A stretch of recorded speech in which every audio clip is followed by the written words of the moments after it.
નમસ્તે વિદ્યાર્થી મિત્રો, લાસ્ટ લેક્ચરની અંદર આપણે પ્રક્રિયાક્રમ વિશે માહિતી મેળવી હતી.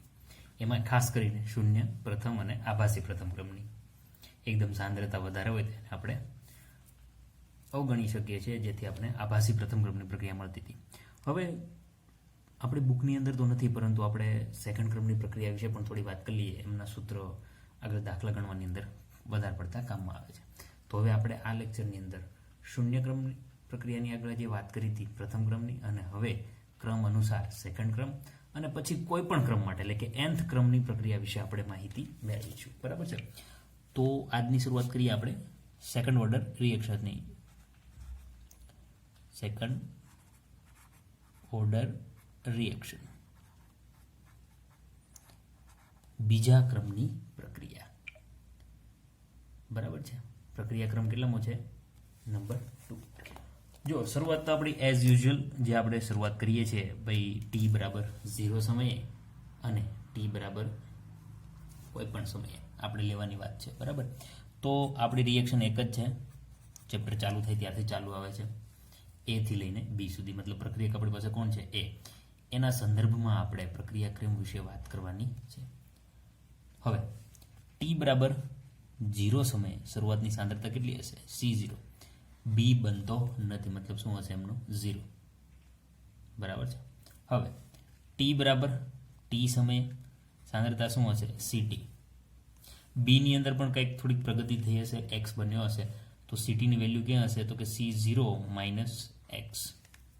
આ તો આપણે જાણીએ જ છીએ. બરાબર છે. ચલો આગળ વાત કરીએ. આમના માટે આપણે વિકલિત વેગ સમીકરણ લખવું હોય તો વિકલિત વેગ સમીકરણ શું લખીશું આપણે? R is equal to dc minus DC upon dt. એ રીતે આપણે એ પણ સીની જગ્યાએ કોની સાંદ્રતાની વાત છે? કોણ છે? પ્રક્રિયકની. તો એ સીની જગ્યાએ આપણે લખી દઈએ એ અપોન ડીટી. ચલો આ જ રીતે વેગ નિયમ પ્રમાણે આપણે લખવું હોય, વેગ નિયમ કોના સમપ્રમાણમાં, મતલબ કે કોની સાપેક્ષમાં વાત કરવામાં આવે છે? પ્રક્રિયા ક્રમની સાપેક્ષમાં આપણે વેગ લખવો હોય તો R ઇઝ ઇક્વલ ટુ શું લખતા હતા? કે સાંદ્રતા શું છે? C, અને એમની ઘાત પ્રક્રિયાક્રમ શું છે? 2 નંબર, તો એની ઘાત શું થઈ જશે? એ. એ જ રીતે સાંદ્રતાની જગ્યાએ આપણે શું મૂકી ગયા? પ્રક્રિયક, તો થઈ જશે કે પ્રક્રિયા કોણ છે? એ, અને એમની ઘાત શું થઈ જશે? 2. બંને વેગ નિયમ જ છે, તો બંને વેગ નિયમ હોય તો બંનેને શું કરી દઈએ? ઇક્વલ કરી દઈએ.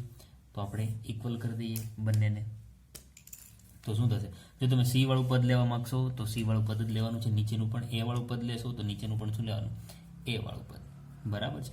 તો બંનેની કમ્પેરિઝન કરી દઈએ તો કે ભાઈ minus DC upon DT is equal two શું થઈ જશે? કે અને સી નો સ્ક્વેર. ડન. બરાબર. સી વાળા પદ ભેગા કરી દઈએ, મતલબ સમાન પદને આપણે ભેગા કરી દઈએ, જેથી વધારે આપણે ખ્યાલ રહે, અને તેમજ આપણે શું કરવાનું છે? સંકલન. તો એમની પણ આપણે વધારે પડતો અંદાજો આવી શકે. તો સી ને અહીંયા લઈ લઈએ તો શું થશે? માઇનસ ડીસી અપોન સી નો square is equal to DT વાળું પદ ત્યાં લઈ લઈએ તો કે ઇન્ટુ ડીટી. બધા જાણીએ જ છે. બરાબર છે. હવે સંકલનનો અચળાંક જે સી મૂકો કે પછી આપણે અહીં ડાયરેક્ટ સંકલનની લિમિટ લઈ લેશું તો સી મૂકવાની કોઈ જરૂર રહેતી નથી. ચલો હવે શું કરશું? બંને બાજુ સંકલન કરતા, બંને બાજુ સંકલન કરતા. ચલો શું મળશે? તો બંને બાજુ આપણે સાઇન લગાવી દઈએ, માઇનસ સાઇનને બહાર કાઢી લઈએ, સંકલનની નિશાની મારી દઈએ, DC upon C square is equal two કે અચળાંક છે બહાર લઈ લઈએ, ડીટીનું સંકલન. હવે સી સ્ક્વેર વાળું છે, સંકલન કઈ રીતે થાય તો એનું હું તમને સાઈડ બોક્સની અંદર હમણાં બતાવી દઉં છું સંકલન કઈ રીતે થાય છે. બરાબર છે. તો હવે થોડુંક આપણે આમનું બંનેનું સંકલન કરીએ તો મેથ્સવાળાને બહુ વધારે પ્રોબ્લેમ નહીં પડે સંકલન નિયમની અંદર. બરાબર છે. વધારે તકલીફ થોડી બાયોવાળાને જ પડે છે. તો આપણે સંકલન કંઈક આવી રીતે થાય છે એમની પણ આપણે અહીંયા વાત કરી દઈશું, જેથી આપણે વધુ પડતો એમનો ખ્યાલ રહે. તો સંકલન કઈ રીતે કરવાનું આવે? કોઈ પણ પદની અંદર જ્યારે સંકલન થશે તો શું થશે? તો અહીંયા બોક્સમાં બતાવી દઉં છું. માનો કે તમને બોક્સની અંદર જ બતાવી દઉં આટલામાં. બરાબર છે. તમને કોઈ x⁴n પદનું dx સંકલન એવું જ છે ને અહીંયા. બરાબર. સી સ્ક્વેર ક્યાં છે? છેદની અંદર છે. તો સી સ્ક્વેર અહીંયા છેદની અંદર છે ને ઉપર લઈ લો શું થઈ જશે? માઇનસ. તેમનું સંકલન કરવાનું થાય તો એનું શું મળે? તો કે સંકલન થાય એક્સ જે ઘાત છે બરાબર છે, ઘાત છે એમાં +1 અને એને ભાગ્યા જે ઘાત આખી હતી એ છેદમાં આવતું રહે. વસ્તુ સમજાણી?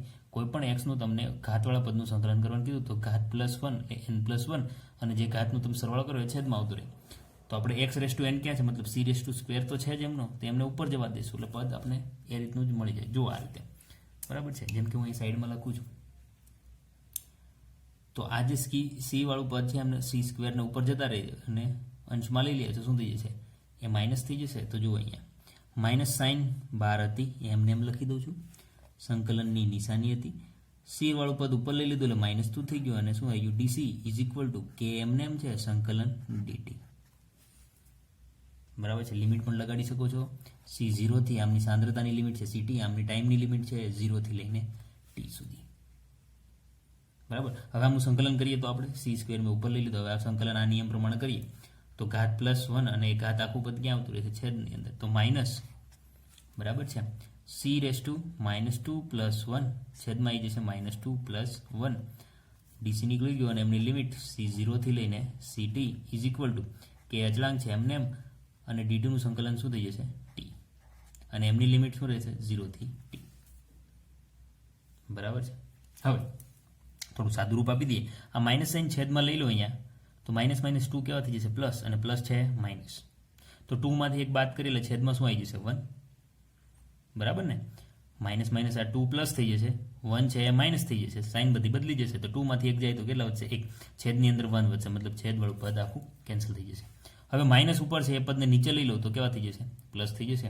તો આખું પદને હું ચેન્જ કરી શકું છું, અથવા તમે ડાયરેક્ટ લિમિટ આપણે પહેલાં ચેન્જ કરી દઈએ. બરાબર, તો આ પદ થઈ ગયું આના ઇઝ ઇક્વલ ટુ થઈ ગયું 1, અને આ માઇનસ વાળું પદને નીચે લઈ લો તો કેવું થઈ જશે, પ્લસ.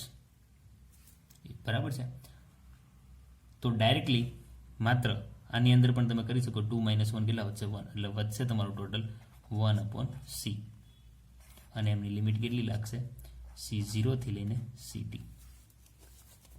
ઘાતે જ બધી બરાબર છે. આ માઇનસ વાળા પદને તમે નીચે લઈ લો તો +2 - 1 1 થઈ ગયું, મતલબ ઘાત શું વધશે, 1. લખો તો ભલે, ના લખો તો ભલે. બરાબર, અને અહીંયા શું આવશે, કે, અને આની લિમિટ લગાડ દો તો એ લિમિટ કેટલી થઈ જાય, t-0, મતલબ t જ વધશે. હવે આમની લિમિટ લગાડો, પહેલાં અપર લિમિટ ને પછી લોઅર લિમિટ. તો 1/ct - 1/c0 કાઉન્સ ખતમ. આપણે એ જ લિમિટ લગાડવાની હતી. બરાબર છે, ઇઝ ઇક્વલ ટુ kt. લો, થઈ ગયું ફાઇનલ સૂત્ર. અહીંયાથી કેને સૂત્ર કરતા બનાવી દો, અથવા ટીને. જો આપણે ટીને સૂત્ર કરતા બનાવી દઈએ તો કે ક્યાં આવતો રહેશે, છેદમાં. તો 1/k 1/ct - 1/c0. લો, કે ક્યાં આવતો રહે, છેદમાં. તો આપણે સેકન્ડ ઓર્ડર રિએક્શન માટે ટાઈમનું સૂત્ર પૂછે તો એ આ થશે. વેગ અચળાંક માટે સૂત્ર પૂછે તો એ ડાયરેક્ટલી તમારે આમને અહીંયાથી સૂત્ર કરતા કેને સૂત્ર કરતા બનાવી દેશો તો તમને એ સૂત્ર મળી જશે. બરાબર છે. હવે જ્યારે પણ કોઈ પણ પ્રક્રિયાનો ક્રમ આપણે ગણ્યો છે ત્યારે એમના અર્ધાયુષ્ય સમય બાબતમાં પણ આપણે વાત કરેલી છે. તો આપણે અહીંયા અર્ધાયુષ્ય સમય બાબતની અંદર પણ વાત કરવી પડશે. તો નીચેથી શરૂઆત કરી દઈએ છીએ એટલે આપણે સૂત્રને આગળ વધતું કરે છે કે બરાબર. અથવા હું તમને સાઈડમાં બતાવી દઉં છું કે કોઈ આ જ પ્રક્રિયા માટે તમને જો અર્ધાયુષ્ય સમય પૂછવાનું કે બરાબર, તો અહીંયા હેડિંગ મારીએ આપણે second order reaction. Second order reaction માટે શું છે, અર્ધ આયુષ્ય સમય, હાફ લાઈફ ટાઈમ.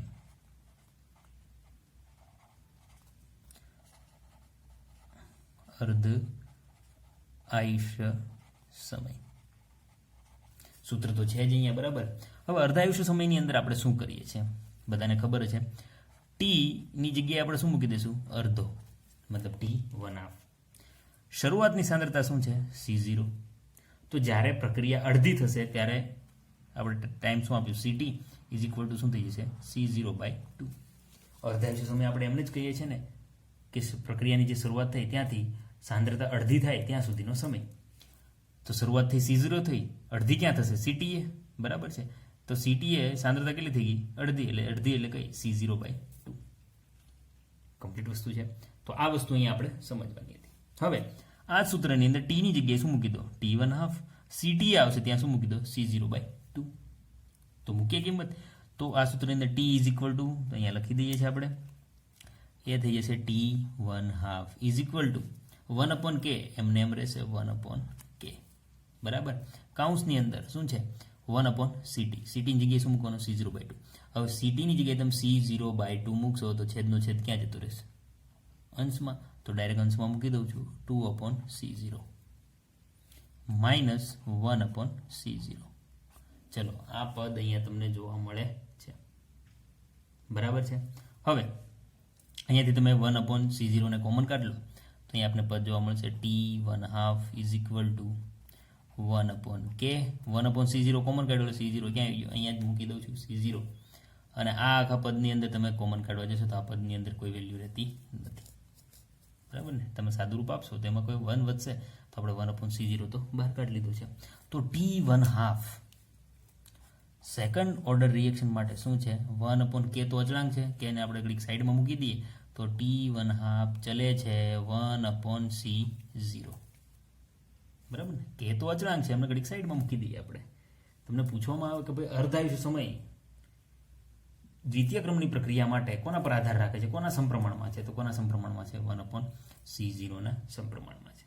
હવે યાદ કરો બધી વસ્તુ. ઝીરો ઓર્ડર રિએક્શન માટે તમને પૂછવામાં આવે કે ભાઈ n is equal two zero order reaction માટે T1/2 કેટલો હતો, તો બધાને યાદ જ હશે C0/2k. મતલબ કે T1/2 ચલે છે C0. આપણે સેન્ટેન્સ પણ લખાવ્યું હતું, શૂન્ય ક્રમની પ્રક્રિયા માટે અર્ધ આયુષ્ય સમય શરૂઆતની સાંદ્રતાના સમપ્રમાણમાં હોય છે. હવે બીજું યાદ કરો, n ઇઝ ઇક્વલ ટુ 1 માટે એટલે પ્રથમ ક્રમની પ્રક્રિયા માટે T1/2 કેટલો હતો, તો ભાઈ 0.693/k. 0.693/k. હવે તમને પૂછવામાં આવે કે ભાઈ T1/2 કોના પર આધાર રાખે છે, તો અહીંયા શરૂઆતની સાંદ્રતા હતી, અહીંયા શરૂઆતની સાંદ્રતા છે એની મતલબ શું સેન્ટેન્સ લખાયું હતું કે શરૂઆતની સાંદ્રતાથી કેવો હોય છે, સ્વતંત્ર હોય છે, બરાબર. હવે આપણે જે 2 લખ્યું એના ઉપર આધાર રાખો કે n બરાબર 2, જે હમણાં જ લખ્યું છે, બરાબર ને, હમણાં જ લખ્યું છે n બરાબર 2, એમના ઉપર આધાર રાખવા જાવ તો T1/2 ઇઝ ઇક્વલ ટુ શું આવ્યું, અહીંયા જ લખેલું જો 1/k ઇન્ટુ C0. કે ને અત્યારે ભૂલી જઈએ છે તો મારે લખવું હોય તો લખી શકું T1/2 ચલે છે 1/C0. મતલબ શરૂઆતમાં શૂન્ય ક્રમની પ્રક્રિયા માટે સાંદ્રતાના સમપ્રમાણમાં, પ્રથમ ક્રમની પ્રક્રિયા માટે સ્વતંત્ર મતલબ C0 ની કોઈ વેલ્યુ જ નથી, અને દ્વિતીય ક્રમની પ્રક્રિયા માટે વ્યસ્ત પ્રમાણમાં. તો તમે કોઈ nth ક્રમની પ્રક્રિયા માટે જો લખવાનું કે તો તમે લખી શકો છો ભાઈ કોઈ પણ n ક્રમની પ્રક્રિયા, n is equal two n. તો એના માટે T1/2 શું આવશે, તો હું માનું છું ત્યાં સુધી 1/C0, એના માટે શું આવશે n-1 ક્રમની પ્રક્રિયા શું આવશે 1. ખાલી વાત નથી કરવાની, આપણે સાબિત કરીને પણ બતાવશું કે કોઈ પણ nth ક્રમની મતલબ 4, 5, 6 જે તમને પૂછે માત્ર અહીંયા એમની વેલ્યુ જ મૂકવાની છે, બરાબર. હવે તમને આપણે સાબિત કરીને આપશું પણ અહીંયા જે ઉપર 2 છે એમની સાબિતી જોઈ લઈએ. માનો કે તમને પૂછવામાં આવે કે n બરાબર 0 ક્રમની, આ સૂત્ર માટે n બરાબર 0 ક્રમની પ્રક્રિયા છે તો અર્ધાયુષ્ય સમય શું હશે, તો આપણે જો અહીંયા ફરીથી લખીએ છીએ 1/C0 n-1, જ્યાં n ઇઝ ઇક્વલ શું લઈએ શૂન્ય ક્રમની પ્રક્રિયા, બરાબર છે. તો n ની કિંમત અહીંયા શૂન્ય મૂકી દો, શું વધશે -1, બરાબર. અહીંયા જ લખી દઉં છું, અહીંયા શું વધશે તો કે અહીંયા તમે શૂન્ય મૂકી દો તો 1/C0 એનો -1 ઘાત. હવે -1 ને તમે ઉપર લઈ જાઓ શું થઈ જાય C0 જ વધશે ને, તો થઈ ગયું T1/2 શૂન્ય ક્રમની પ્રક્રિયાના કોના C0. તો આપણે એ તો લખ્યું અહીંયા. હવે તમે આ સૂત્રની અંદર 1 મૂકી દો, પ્રથમ ક્રમની પ્રક્રિયા માટે અર્ધાયુષ્ય સમય, તો અહીંયા 1 મૂકી દો, 1 - 1 શું થઈ ગયું 0, મતલબ આ પદ થઈ ગયું 1, 1/1 શું થઈ ગયું એક જ વધ્યો, મતલબ T1/2 ચલે છે, શરૂઆતની સાંદ્રતા કેવી કાંઈ વધ્યું જ નથી, તો કેવું થઈ ગયું સ્વતંત્ર. તે તો લખ્યું આપણે સ્વતંત્ર છે, બરાબર. હવે 2 મૂકો તો 2 - 1 શું હશે -1, બરાબર છે, મતલબ છેદમાં જ છે 2 - 1 એટલે કે 1, તો 1/C0 સેકન્ડ ક્રમની પ્રક્રિયા માટે આપણે લખ્યું છે 1/C0. તો આ રીતે અહીંયા આપણે સાબિત કરીએ છીએ કે કોઈ પણ ક્રમની પ્રક્રિયા હશે, જો કે આ તો આપણે સાબિત કરવાના છીએ હજી કે nth ક્રમની પ્રક્રિયા માટે કંઈક આવી રીતે તમે સોલ્વ કરી શકો છો. તો આપણે જે સૂત્ર યાદ રાખવાનું છે સેકન્ડ ક્રમની પ્રક્રિયા માટે, સમય શોધવાનું કે તો આ સૂત્ર, અને જો વેગ અચળાંક શોધવાનું કે તો ડાયરેક્ટ તમે કે ને સૂત્ર કરતા બનાવી શકો છો. અને અર્ધાયુષ્ય સમય પૂછે તો 1/k ઇન્ટુ શરૂઆતની સાંદ્રતા. બરાબર છે. હવે આગળ આપણે વાત કરવાની છે સેકન્ડ ઓર્ડર ખતમ થઈ ગયા પછી કોઈ પણ બીજા ક્રમની પૂછવામાં આવે એટલે કે 1 2 3 4 5 6 nth સુધી. તો હવે આપણે આગળ વાત કરીએ nth ક્રમની પ્રક્રિયા. બરાબર છે. nth ક્રમની પ્રક્રિયા, nth ઓર્ડર રિએક્શન. કયા ક્રમની પ્રક્રિયા છે? nth ક્રમની. બરાબર. તો શરૂઆત જોવા જઈએ તો શરૂઆત આપણે ભૂલવાની જ નથી. આપણી રિએક્શન છે A થી લઈને B સુધી. t બરાબર 0 સમયે શરૂઆતની સાંદ્રતા છે C0. નિપજ મળી નથી એટલે કે 0. બરાબર છે. એ જ રીતે t બરાબર t સમયે, હવે બધાને યાદ જ હશે, t બરાબર t સમયે સાંદ્રતા હશે CT. ત્યારે નિપજ થોડીક મળી છે x. તો સીટીની વેલ્યુ શું હશે? તો કે ભાઈ સીટી ઇઝ ઇક્વલ ટુ શરૂઆતની સાંદ્રતામાંથી જે મળ્યું છે બાદ કરી દઈએ, C0 - x. ચલો અહીંયા સુધી તો બધાને આવડે જ છે, પરંતુ હવે આગળ વાત કરવાની છે કે જ્યારે વિકલિત વેગ સમીકરણ લખીએ તો આપણે આ જ રીતે લખવાનું છે ભાઈ R is equal two -dc/dt. સીની જગ્યાએ તમે પ્રક્રિયક લખી શકો છો તો -dA/dt. બરાબર. વેગ નિયમ પ્રમાણે એટલે કે પ્રક્રિયા ક્રમના આધાર ઉપર જો આપણે વેગ નક્કી કરવા જઈએ તો R is equal to k c. હવે c ની ઘાત મૂકવી પડશે. તો ઘાત કેટલી મૂકશું? n ક્રમની રિએક્શન છે તો n. c ની જગ્યાએ તમે a મૂકી શકો છો તો k a/n. ચલો અહીંયા સુધી વાત બરાબર છે. હવે આપણે જાણીએ છીએ બંને વેગ નિયમ જ બતાવે છે, તો બંનેને આપણે એકબીજાને ઇક્વલ કરી શકીએ છીએ. તો c વાળું પદ આપણે ઇક્વલ કરી દઈએ, મતલબ કે વેગ ઇક્વલ કરી દેતા dc/dt is equal two kc/n. kc/n. જો આગળ જેવું જ છે, કંઈ છે નહીં. ત્યાં આપણે 0 મૂકતા હતા એની જગ્યાએ 1 મૂકી દીધો, 2 મૂકી દીધો. હવે આપણે nth ક્રમની રિએક્શન જોઈએ છે. તો c વાળા પદને આપણે c વાળા પદ ભેગા કરી દઈએ તો અહીંયા થઈ જશે -dc/c/n. dt ને ત્યાં લઈ જઈએ તો k dt. ચલો ઓકે, ડન છે ત્યાં સુધી. હવે શું કરીશું? બંને બાજુ સંકલન કરતા જો c/2 હતું તો આપણે જે સંકલનનો આગળ નિયમ આપ્યો હતો કે કોઈ પણ x ની n ઘાત હોય તો એમનું સંકલન કઈ રીતે કરવું? ઘાત +1, અને એ જે ઘાત +1 કર્યું છે આખું પદ ક્યાં આવતું રહે? છેદની અંદર. તો એ જ વસ્તુ અહીંયા કરવાનું છે. તો સંકલનની સાઇન હું અહીંયા લગાડી દઉં છું, માઇનસ સાઇન બહાર મૂકી દઈએ. સંકલન લાગશે dc/c/n is equal to k અચળાંક છે એમને સંકલન લાગશે નહીં. કોને સંકલન લાગશે? dt ને. બરાબર છે. તો હવે સંકલનના નિયમ તમે જાણો છો, હું બીજી વાર નથી લખાવતો. હવે સાઈડમાં તમને બતાવી દઉં છું ડાયરેક્ટ સંકલન આપણે લિમિટ સાથે કઈ રીતે મૂકવું. ચલો આગળ વધીએ. હવે આમનું સંકલન કરવા જાઉં તો c/n ને હું ઉપર લઈ લઉં તો આ જ પદને હું કઈ રીતે લખી શકું છું બીજી રીતે? c/n ને ઉપર લઈ દઉં તો સંકલન માઇનસ સાઇન બહાર છે, c/ શું થઈ જશે? -n dc. છેદમાં તો એને ક્યાં લઈ લીધું? ઉપર લઈ લીધું એટલે માઇનસ થઈ ગયું. ઇઝ ઇક્વલ ટુ k અને એ શું થઈ ગયું? dt. બરાબર. dt તો છે જ. સંકલનની સાઇન લિમિટ લગાડવાની છે. અહીંયા t બરાબર 0 છે, અહીંયા t બરાબર t છે. શરૂઆતની સાંદ્રતા c0 છે, અંતિમ સાંદ્રતા ct છે. તો લિમિટ થઈ ગઈ આપણી c0 થી ct સાંદ્રતા માટે અને 0 થી લઈને t બરાબર સમય માટે. હવે સંકલન તમે જાણો છો, આમનું આપણે માઇનસ વાળું સંકલન જે કરતા તે માઇનસ, આનું સંકલન થશે c/-n+1 અને એ નીચે આવી જશે -n+1. આખા કાઉન્સને શું લાગશે? c0 થી લઈને ct સુધીની limit is equal to k એમને એમ રહેશે અને dt નું સંકલન શું થઈ જશે? t લિમિટ રહેશે 0 થી લઈને t. અહીંયા સુધી તમને યાદ છે. હવે સાદું રૂપ આપવાનું છે. આ માઇનસ સાઇનને હું છેદમાં લગાડી દઉં તો માઇનસ માઇનસ પ્લસ થઈ જશે 1 શું થઈ જશે? પ્લસ થઈ જશે. પણ એ જ માઇનસ સાઇન પ્લસને લાગશે તો 1 કેવો થઈ જશે? માઇનસ. અને છેદમાં છે એક પદને આખું બહાર કાઢી લઉં છું તો હું આ રીતે લખી શકું 1/n-1. બરાબર ને? સાઇન મેં અંદર લઈ લીધી તો જે માઇનસ હતું એ પ્લસ થઈ ગયું, પ્લસ હતું એ માઇનસ થઈ ગયું. હવે અંદર શું વધશે?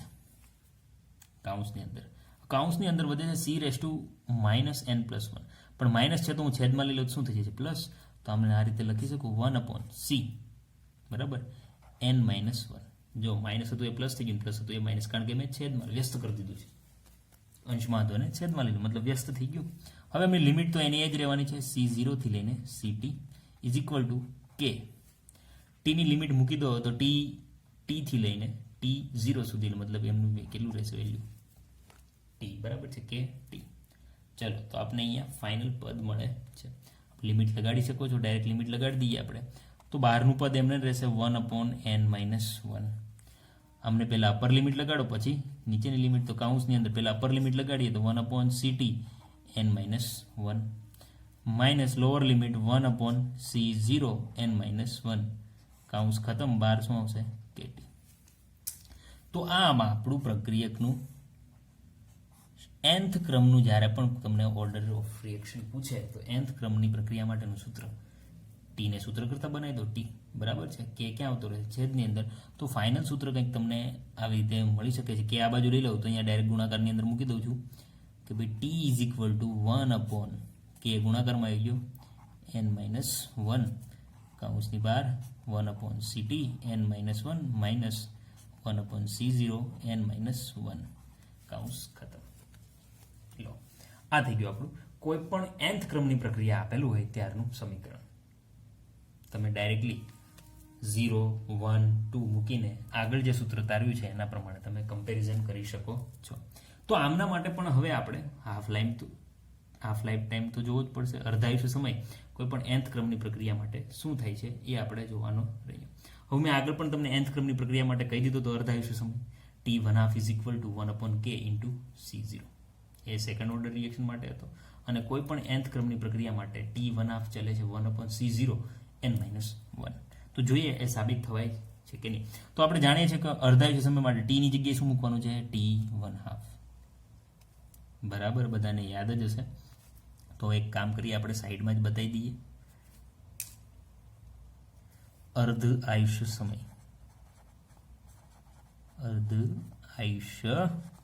સમય ચાલો શું બતાવશું, t1/2. હવે તમે જાણો જ છો ટી બરાબર શું લઈ લેવાનું છે, t1/2. અર્ધાયુષ્ય સમય કોને કહે છે, તો કે શરૂઆતની સાંદ્રતા અડધી થાય ત્યાં સુધી લાગતો સમય. શરૂઆતની સાંદ્રતા c0, અંતિમ સાંદ્રતા ct. પણ અંતિમે નથી પહોંચવાનું, ક્યાં પહોંચવાનું છે, અડધીએ, મતલબ અંતિમ તો આ છે જ. હવે આમને અડધી સમજી લો. અડધી મતલબ શું, તો કે શરૂઆતની સાંદ્રતાની અડધી. તો એ શું થઈ ગયું, c0/2. તો કિંમત મૂકી દઈએ. અહીંયા જે તમને ct દેખાય છે ત્યાં c0/2 મૂકી દો. જ્યાં t દેખાય છે ત્યાં શું મૂકી દો, t1/2. તો અહીંયા ધ્યાન આપજો, થોડું બાબતમાં સમજી લઈએ. આ સૂત્ર જે નીચે આપેલું છે, બરાબર છે, ટીની જગ્યાએ શું મૂકી દઉં, t1/2. તો t1/2 is equal two 1/k, એમને એમ રાખીએ છીએ, બરાબર ને, કારણ કે એ પદમાં ક્યાંય મૂકવાનું થતું નથી. 1/k ઇન્ટુ n - 1, કૌંસની અંદર જુઓ. હવે સીટીની જગ્યાએ શું મૂકવાનું છે, c0/2. આખા કૌંસને શું લાગશે, n - 1. તો એ પદને હું ડાયરેક્ટ ઉપર લઈ જાઉં તો ઉપર શું આવી જશે, 2n - 1, બરાબર છે, કારણ કે છેદનો છેદ ક્યાં આવતો રહે, અંશમાં. તમે સીટીની જગ્યાએ મૂકી દો, આ સીટીની જગ્યાએ તમે મૂકી દો c0/2. જો અહીંયા મૂકું છું c0/2, એને આખા કૌંસને શું લાગશે, n - 1. તો છેદનો છેદ અંશમાં, તો બગડો ડાયરેક્ટ ઉપર જતો રહે, n - 1, અને છેદમાં શું આવશે, c0 n - 1, બરાબર છે, માઇનસ c0 વાળું પદ તો એમને એમ રાખવાનું છે, 1/c0 n - 1, કૌંસ ખતમ. જોયું તમે, ડાયરેક્ટ અહીંથી દેખાય છે. તમને શરૂઆતની સાંદ્રતાના સમપ્રમાણમાં પૂછવામાં આવ્યું કે ભાઈ t1/2 nth ક્રમની પ્રક્રિયા માટે કોના સમપ્રમાણમાં છે. તો t1/2 ચલે છે, c0 ક્યાં છે, છેદમાં, એટલે કે 1. આ બધા પદને તમે સાદુરૂપ આપશો તો k તો અચળાંક છે, એ તો તમે અત્યારે અવગણી શકો છો, બરાબર. અહીંયાથી તમે 1/c0 n - 1 ને કોમન કાઢ લો તો આખું પદ શું થઈ જશે, 1. તો 1/c0 n - 1, બરાબર છે, સમજો. 1/c0 n - 1 ને કોમન કાઢ લો તો અહીંયા શું વધશે, 1, અને અહીંયા શું વધશે, 1. તો આખું પદ શું થઈ જશે, 1. તો nth ક્રમની પ્રક્રિયા માટે t1/2 ચલે છે 1/c0 n - 1. અને એ પણ મેં તમને આગળ જ વિડીયો ફરી રિવાઇન્ડ કરીને જોઈ લેજો. મેં તમને પહેલેથી જ કહી દીધું કોઈ પણ nth ક્રમની પ્રક્રિયા માટે આ રીતે T1/2 શરૂઆતની સાંદ્રતાના સમપ્રમાણમાં હોય છે. બરાબર, વ્યસ્ત પ્રમાણમાં. બરાબર, સમપ્રમાણમાં તો ના કહી શકાય, વ્યસ્ત પ્રમાણ. હવે માનો કે અહીંયા તમે n બરાબર 1 માટે અહીંયા કિંમત મૂકી દો. બરાબર છે, n બરાબર 1 માટે 0 માટે અહીંયા તમે કિંમત મૂકો તો n ની જગ્યાએ શું મૂકશો? 0. તો T1/2 ચલે છે 1/C0, 0 - 1. બરાબર, n ની જગ્યાએ શું મૂકી દીધું? 0. ચલો તો ફાઇનલ શું મળ્યું? 1/C0 - 1. -1 અહીંયા ઉપર લઈ જશો, શું થઈ જશે? વ્યસ્ત થઈ જશે, તો પ્લસ થઈ જાય, તો મતલબ કે C0. તો 0 ઓર્ડર રિએક્શન માટે અર્ધાયુષ્ય સમય શરૂઆતની સાંદ્રતાના સમપ્રમાણમાં. આપણે એ તો સાબિત કર્યું હતું. એ જ રીતે તમે 1 મૂકી દો, એ જ રીતે તમે 2 મૂકી દો, તો ફાઇનલી તમને આ રીતે ગણતરી થાય છે. જોઈએ એક દાખલો. પણ દાખલો એટલા માટે ગણવા માંગુ છું, જો કે તમારા સ્વાધ્યાયની અંદર, બુકની અંદર ઘણા બધા દાખલા છે, પ્રેક્ટિસ કરવાની છે. બરાબર છે, પણ આ દાખલો ઘણી બધી વખત બોર્ડની અંદર, ઘણી બધી વખત JEE ની અંદર પૂછવામાં આવે છે, એટલે આપણે એ દાખલો અહીંયા ગણીશું. બરાબર છે, તો દાખલો ગણીએ આપણે. તો દાખલાની રકમ કંઈક આવી આપેલી છે કે સાબિત કરો કે પ્રથમ ક્રમની પ્રક્રિયામાં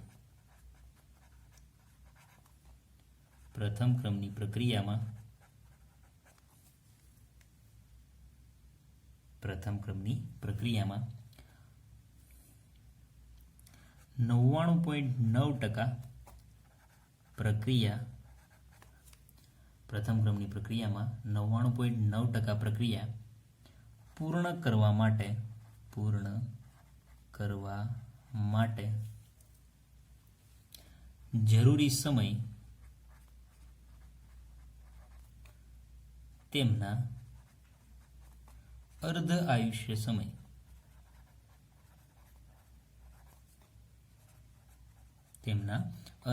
સમયના 10 ગણા અથવા ગણો છે.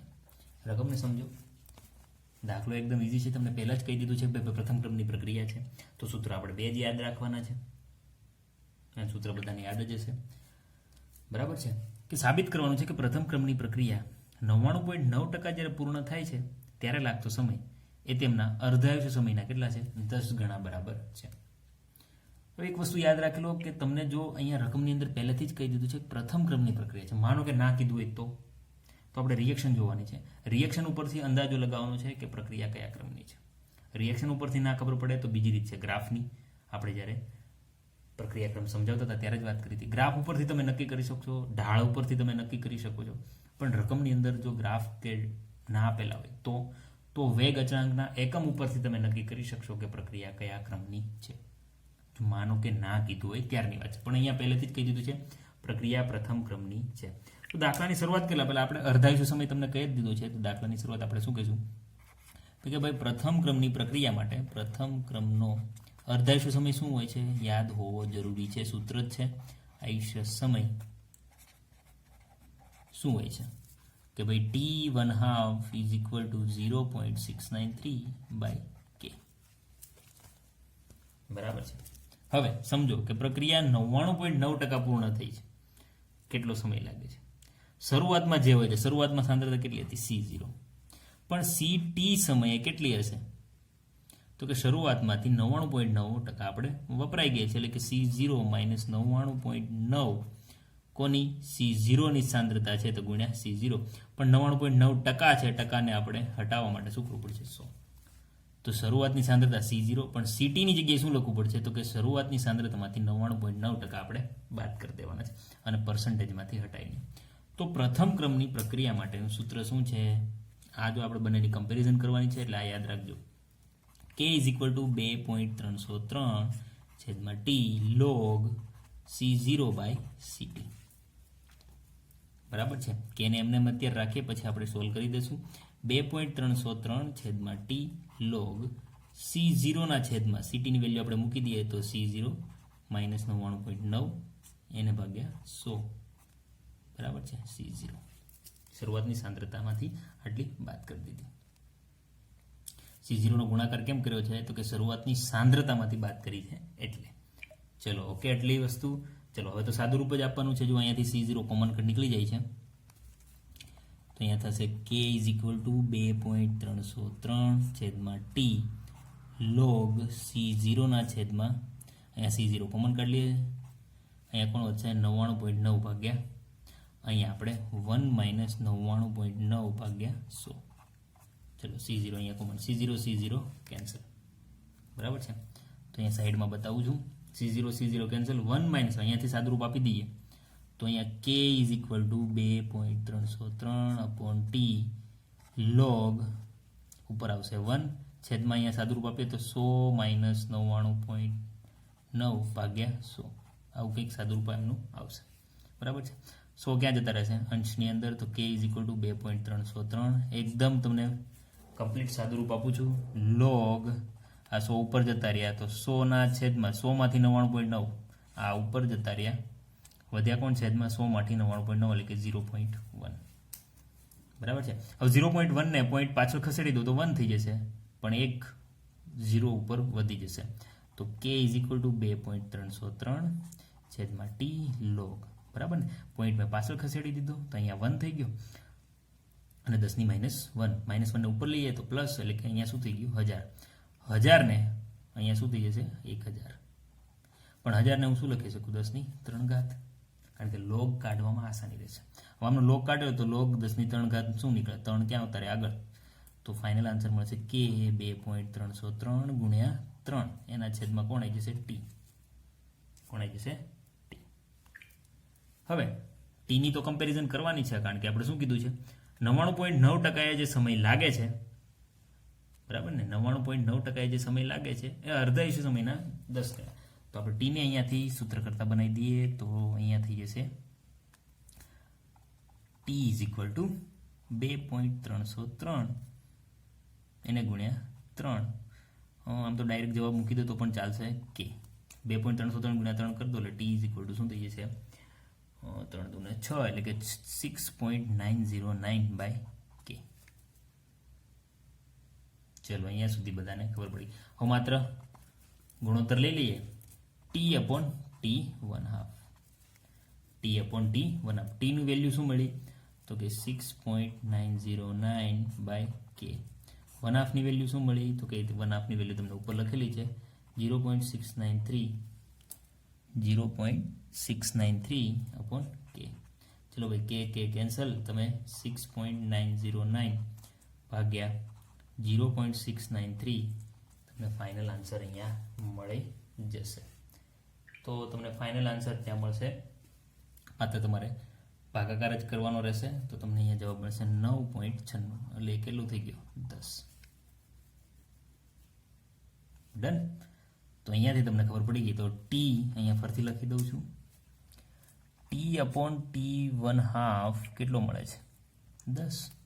t 1/2 ને આ બાજુ મોકલી દો તો t is equal two 10 into t 1/2 લો 10 ગણો થઈ ગયો. આ રીતે તમે સાબિત કરી શકો છો. બરાબર છે. ફરી વાર સમજો. અર્ધાયુષ્ય સમય 10 ગણો સાબિત કરવાનો છે આપણે. બરાબર છે. તો 10 ગણો સાબિત કરવા રકમને પહેલા સમજો કે 99.9% પ્રક્રિયા પૂર્ણ થાય ત્યારે કેટલો સમય લાગે છે આપણે શોધી લઈએ. તો એની જ આપણે મહેનત કરતા હતા કે 99.9% એટલે તમે 100 માંથી ડાયરેક્ટ બાદ કરી દો. તમે શરૂઆતની સાંદ્રતા 100 રાખો તો તમે અહીંયા ઉપર 100 પણ મૂકી શકો છો. તો 100 ના છેદમાં 100 માંથી 99.9% બાદ કરી દો તો 100 અપન શું આવશે 0.1 તો ડાયરેક્ટ અહીંયા પણ આવી જશે 100 અપન 0.1. તમને 70% કીધી હોત તો 100 માંથી 70% ને બાદ કરો પણ ટકા હટાવવા માટે અહીંયા આપણે શું મૂક્યું છે 100. બરાબર છે. તો એ જે કિંમત ટોટલ આપણે મળી એનો આપણે ગુણોત્તર લઈ લીધો તો આપણે t કેટલો મળે છે 6.909 બાય k. t 1/2 કેટલો છે અહીંયા ઉપર બતાવી દીધો છે આપણે t 1/2 0.693 બાય k. બંનેનો ગુણોત્તર લઈ લો તો ગુણોત્તર આપણે લીધો. ગુણોત્તર શું લીધો t અપોન t 1/2 તો t ની કિંમત મૂકી દો છેદમાં t 1/2 ની કિંમત મૂકી દો કે બંનેની અંદર કે કોમન છે કેન્સલ થઈ ગયા 0.693 છેદમાં જતું રહેશે અંશમાં કોણ આવશે 6.909. તો આપણે તો અહીંયા કર્યું છે તો આપણે ફાઇનલ જવાબ આવે છે 9.96 પણ આપણે એપ્રોક્સિમેટલી કેટલો લઈ લીધો છે 10. તો 10 ગણો હોય છે. આ થઈ ગયો આપણો દાખલો. બુકની અંદર ઘણા બધા દાખલા છે પ્રેક્ટિસ કરવાની છે કેમિકલ કાઇનેટિક્સમાંથી ઘણા બધા દાખલાઓ પૂછાય છે. નેક્સ્ટ લેક્ચરની અંદર હવે વેગ ઉપર તાપમાનની કઈ રીતે અસર થાય છે, ઉદ્દીપકની કઈ રીતે અસર થાય છે, એમને રિલેટેડ આપણે આગળ વાત કરીશું.